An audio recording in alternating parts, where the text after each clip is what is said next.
Welcome back. Sit down and breathe. The silence feels heavier today, doesn't it? That's because you're starting to hear what's underneath the noise. The first 2 days were about energy and biology. Today is about the shadows that drain both. Hold on, before we unlock the real power of semen retention, hit that subscribe button and join our Telegram channel, link in description. We drop daily wisdom, success tools, and energy secrets only shared there. Don't watch from the sidelines, become part of the movement. This is the day we face addiction, not just the obvious ones, but the quiet, invisible loops that steal our time, focus, and purpose. Addiction isn't only about substances. It's the craving for stimulation without fulfillment, the endless chase for a high that never lasts. It's checking your phone without thinking, refreshing a feed hoping for something new, consuming information without ever feeling nourished. Addiction thrives on anticipation, not satisfaction. That's why it always feels empty. Afterward, you're not addicted to pleasure. You're addicted to pursuit. Dopamine is the chemical storyteller behind this entire play. It's not evil. It's a teacher and a trickster in the same breath. It evolved to motivate us, to push us toward what's good for survival, food, connection, creation, progress. But when the world floods us with synthetic novelty, that same teacher becomes a con artist. It rewards what's easy instead of what's meaningful. The mind doesn't know the difference between scrolling a timeline and finishing a project. Both produce anticipation. The problem is that one ends in growth and the other ends in emptiness. The moment you get what you wanted, dopamine drops, and the mind looks for another spark. The cycle begins again. The key is not to destroy dopamine, but to reclaim it, to make it serve your highest purpose instead of your lowest habit. Addiction loops are mechanical, predictable, and brutally efficient. They follow a pattern that your brain memorizes. Cue, craving, response, reward. You feel stress or boredom. Your mind fires a craving. You react automatically, and then comes that small, forgettable pleasure. Then guilt, fatigue, and the urge to start again. Every loop you repeat strengthens neural pathways that make it more automatic. You can't just willpower your way out of that. You must redesign the loop. Keep the cue, but change the response. Stress doesn't have to lead to scrolling. It can lead to breathing. Boredom doesn't have to lead to distraction. It can lead to creation. The reward becomes clarity instead of regret. That's how reprogramming begins, not by fighting old patterns, but by offering the brain a better pattern to follow. When you begin breaking cycles, the first storm you meet is withdrawal. It's not only chemical, but emotional. You might feel restless, anxious, even dull. That's the brain recalibrating. The dopamine receptors that once screamed for constant fireworks are learning to enjoy calm skies again. It feels like losing energy, but what's really happening is detox. You're regaining sensitivity. Soon, small things start to feel beautiful again. Sunlight, quiet, the sound of your own breath. Discomfort isn't a sign of failure. It's proof that your system is Many people try to fight addiction by killing desire itself, but that's like trying to live without gravity. Desire is sacred. It's the force that builds cities, writes symphonies, and births revolutions. The goal isn't to suppress desire, but to train it. Untrained desire seeks the easiest target. Trained desire aims toward purpose. When you feel an urge, pause before labeling it bad. Ask yourself what it's really asking for. Maybe it's rest, maybe connection, maybe meaning. Addiction is often just misdirected longing.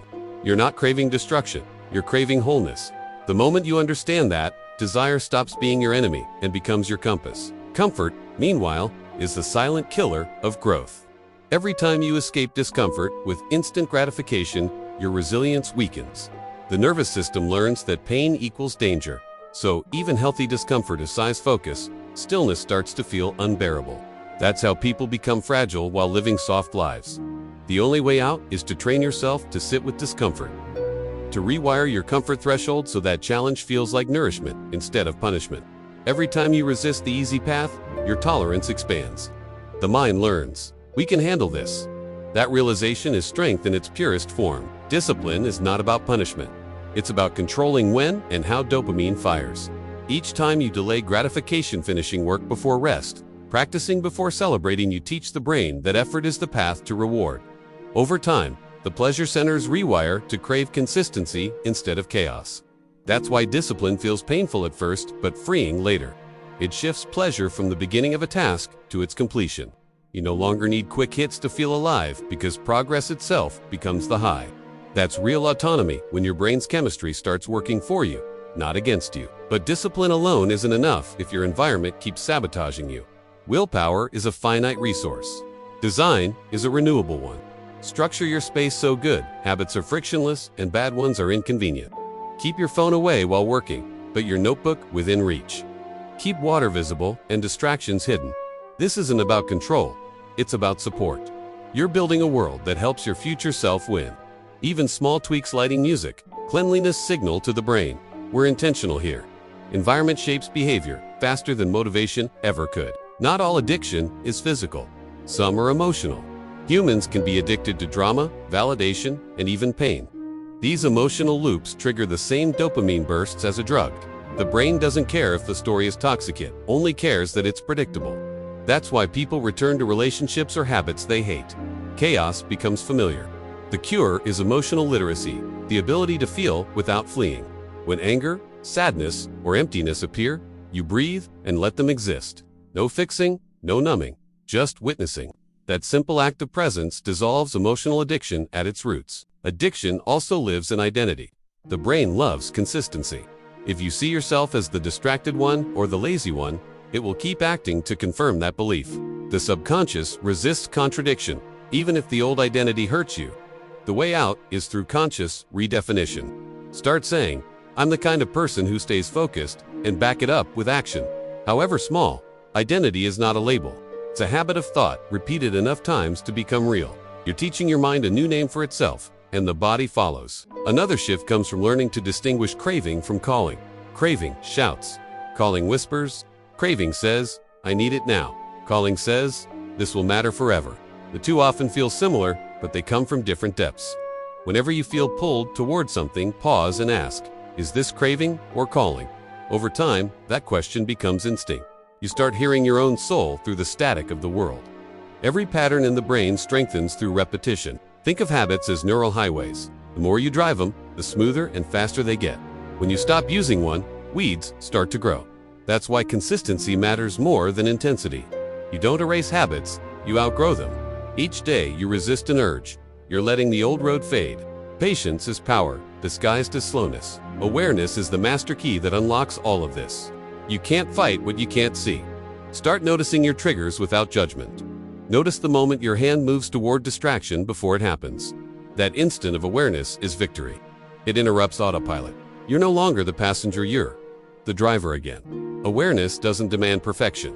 It demands presence. The most effective way to reprogram the brain is through substitution, not suppression. Replace old highs with new ones that align with your goals. Trade consumption for creation. Trade entertainment for learning. Trade escape for expression. The same dopamine that once rewarded chaos can reward discipline. You just have to show it new reasons to fire. The brain is loyal to repetition, not morality. It will adapt to whatever you feed it most consistently. Meditation is where these lessons crystallize. When you sit still, every craving becomes visible. The mind throws thoughts at you like waves testing a cliff. The more you watch without reacting, the stronger you become. You learn that urges rise, peak, and fade naturally. You don't need to obey them. That realization is liberation. Stillness becomes proof that you're more than your impulses. The body carries the residue of addiction too. The jaw tightens, shoulders rise, breathing shortens. You can't think your way into peace while your body still screams tension. Movement is therapy. Walk, stretch, breathe deep. Every exhale releases stored pressure. You're not just healing the mind, you're teaching the body safety again. When body and mind agree, addiction loses its grip. As healing deepens, the reward system rebuilds. Suddenly, simple things bring joy again. A good meal, music, honest laughter, the original sources of dopamine, nature, community, creativity return. You realize that you weren't seeking excess. You were seeking aliveness. The real high is balance. Community accelerates this process. Addiction thrives in secrecy. Discipline thrives in visibility. Share your journey with someone you trust, not to boast, but to stay accountable. When another person believes in your progress, your brain releases oxytocin, the bonding hormone. That bond strengthens your inner resolve. Accountability turns a personal challenge into a shared mission. One simple but powerful tool is the power of delay.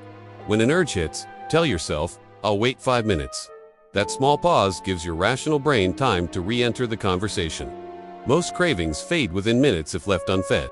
You're teaching yourself that feelings aren't commands, they're suggestions you can accept or decline. Delay is freedom in disguise. Learn to love boredom. It's not a void, it's creates fertile ground. When you stop filling every gap with stimulation, you give imagination room to breathe. Boredom births creativity.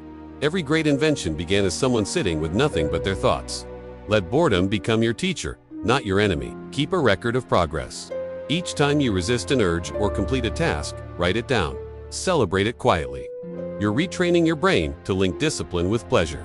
Over time, that reinforcement becomes automatic. The same system that once enslaved you now serves you. You're rewriting your brain's code line by line. Compassion is your secret weapon. You'll stumble. You'll relapse into old habits sometimes. That's part of rewiring. The key is how you respond. Don't meet mistakes with shame. Meet them with understanding. Shame triggers the same stress chemistry that fuels relapse. Compassion keeps you in learning mode. Talk to yourself like a mentor, guiding a student, not a judge, sentencing a criminal. Every return to awareness counts more than every fall. Freedom doesn't feel like fireworks. Sit feels like peace. It's not the thrill of doing whatever you want. It's the quiet strength of not needing what harms you. The calm that comes when your choices align with your values. That's when you realize addiction was never about pleasure. It was about escape. Now, you no longer need to escape. If this video charged your internal battery, please show some love. Give this a quick like and subscribe to make sure you never miss an energy upgrade. I love seeing our global community grow. Beneath all this neuroscience and discipline lies something deeper, a spiritual hunger. Every addiction is a search for connection, to meaning, to love, to the divine. When you meet that hunger with awareness instead of indulgence, it transforms. The same energy that once drove craving becomes the fuel for creativity. You're not just quitting something, you're awakening something ancient and strong inside you. Close your eyes for a moment and imagine your mind as a night sky. Cravings are shooting stars, bright, brief, harmless. Beneath them are constellations of focus and discipline. Those stars don't move, they guide. You are not the craving. You are the sky that holds it, the space behind every impulse, the silence that outlasts every storm. Breaking addiction is not a war against yourself. It's the reunion of all your parts, the thinker, the feeler, the fighter, the dreamer. It's remembering that your mind isn't broken. It's just overloaded. When you start to live with intention, everything chemistry, body, desire aligns with purpose. You are not escaping temptation, you are evolving beyond it. You're not rejecting pleasure, you're upgrading it. If this video gave you real value, tap the thanks button. Your support helps me keep creating deeper content like this. Write this down before you sleep. What pleasure will I no longer rent from the world but own through discipline? That sentence is your new compass. Every day you act from it, the old patterns fade a little more. You are crossing the line between craving and calling, between addiction and freedom, between surviving and truly living. You're no longer running from your impulses. You're walking beside them, teaching them to follow your lead. That's the real science of retention, the biology of mastery through awareness, the chemistry of purpose, the art of self-respect. And this, right here, is where the transformation begins to feel permanent. Keep watching. Day 4, coming soon.